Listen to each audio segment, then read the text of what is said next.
I wasn't invited to Thanksgiving last year. My uncle said it was for professionals only. That stung. I used to be one. But when I saw his face on the homepage of a non-profit website, my website, smiling beside kids whose lives I helped change, yeah, that was the first time I didn't regret walking away. Subscribe for more real stories that hit deep and stay with you. My name's Ethan Rourke, I'm 34, and I live in Durham, North Carolina. I left a promising career in corporate law 3 years ago after a panic attack in my firm's 37th floor bathroom. I didn't tell my family the whole story. They just saw me quit. Since then, I've quietly built a digital platform called BridgeAid, which connects volunteers with underserved schools and community programs. It's not glamorous, but it's real. And it's finally starting to matter. When I told my dad I was exploring something new, he raised an eyebrow so high it nearly left his forehead. "Oh?" he said, flipping a steak on the grill like he was auditioning for a car commercial. "How's the job hunt going, Ethan?" "I'm not looking," I said. That got my uncle's attention. He turned from his bourbon with a smirk. "Still playing entrepreneur, huh?" I smiled, swallowing hard. "I'm building something. It's called BridgeAid. We connect volunteers with low-income schools, tutors, mentors, after-school—" "Ah," my dad cut in. "So, unpaid." "Still sounds like a side project," my uncle added. "Better hurry before your resume fossilizes." They all laughed. I nodded, excused myself early, and went home to review our platform's back-end infrastructure for a new rollout in Atlanta. That weekend, we crossed our 1,000th volunteer sign-up.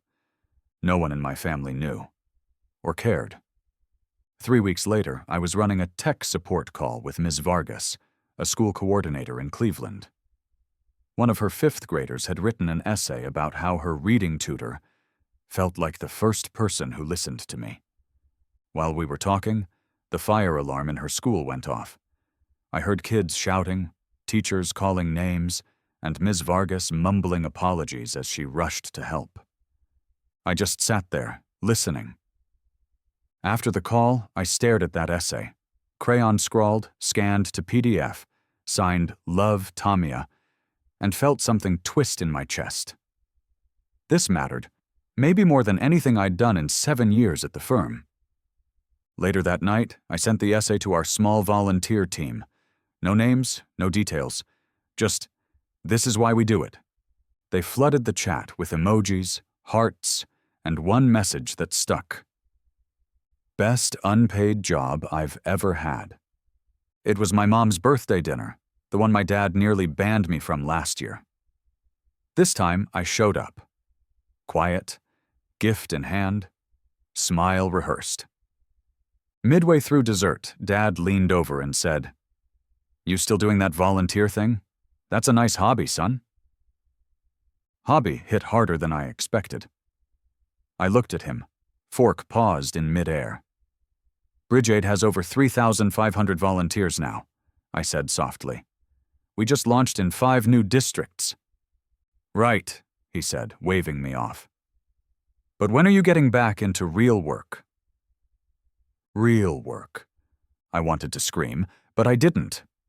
Instead, I offered a tired smile, excused myself to the kitchen, and washed dishes just to stay busy.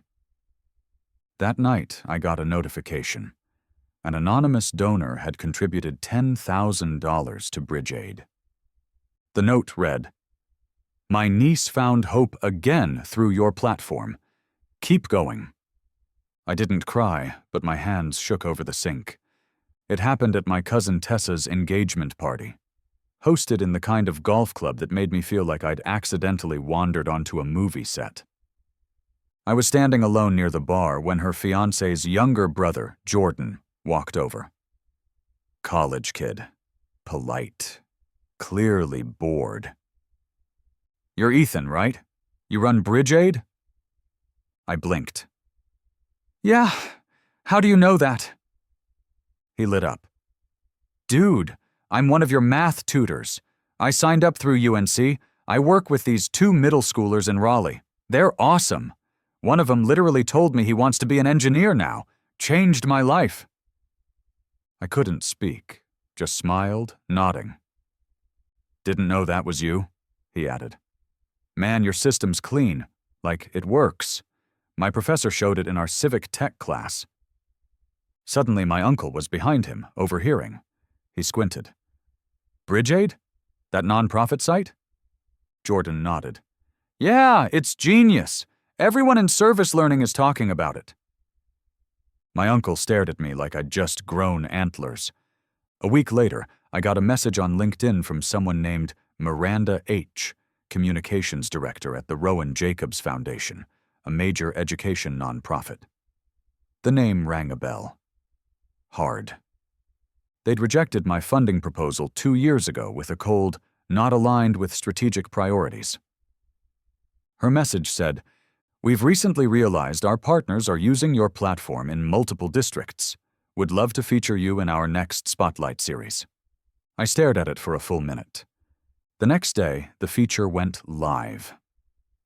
A full article, a photo of me from a school visit, and a headline that read, "The quiet architect behind a volunteer movement." I didn't share it on Facebook.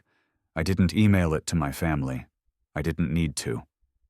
Because 2 days later, my dad forwarded it to the whole extended family thread. No comment, just the link. My aunt replied with, "Is this our Ethan?" My uncle followed with a thumbs-up emoji. I didn't reply, just stared at the screen, heart thudding, wondering if maybe, for the first time, they saw me. My dad called on a Sunday afternoon. No pretext, no shared calendar reminder from my mom. Just, "Hey, got a minute?" "Yeah," I said, half expecting a question about estate planning or car insurance. Instead, there was a pause. I read that article again, the one the foundation posted. I didn't get it before, but I do now. You built that?" "I did." Another pause. Longer this time. "Well," he said slowly, voice tighter than usual. "Your mom and we're proud of you." My throat closed. I didn't know what to say. I think I muttered, "Thanks." But the call ended before I could gather anything profound. 10 minutes later, he sent me a photo. It was the BridgeAid homepage on his iPad, bookmarked. Underneath, he'd typed, "Just in case your cousins want to sign up." The invitation came by email. "You've been nominated for the Southeastern Impact Innovator Award. Please RSVP for the ceremony." It was a real gala, real stage, real glass trophies with people clapping in gowns and suits. I almost didn't go. But I did. I wore a blazer I hadn't touched since quitting the firm, shoes that still shined like I cared what floors I walked on. I didn't tell anyone in my family, no point. Until halfway through the event, when the MC paused the program. "We have a surprise.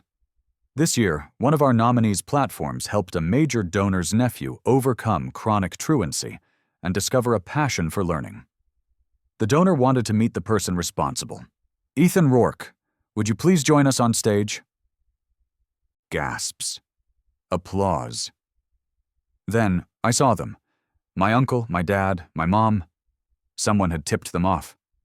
My uncle stood, stunned, hands clapping.